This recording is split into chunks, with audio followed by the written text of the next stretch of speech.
depending on where we are in the curriculum when you're looking at this problem, you may or may not be familiar with using trigonometry on a standard XY coordinate plane.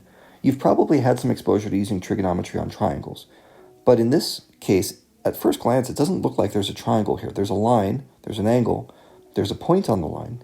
So where's the triangle? Well, there is a triangle in here. You just have to use a little imagination. And remember, I'm asking for the sine in this version of the question. I'm asking for the sine of angle A.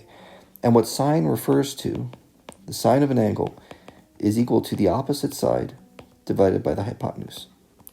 Well, what if there were a triangle drawn like this?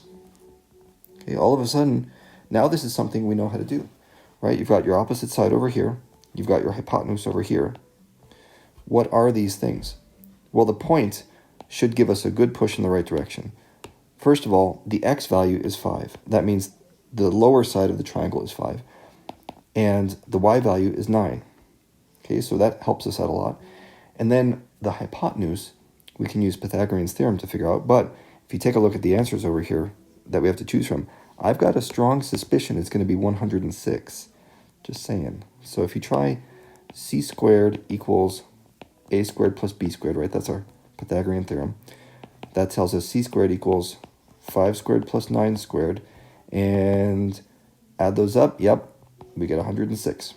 So we've got our square root of 106 over here. All three sides of the triangle are now known.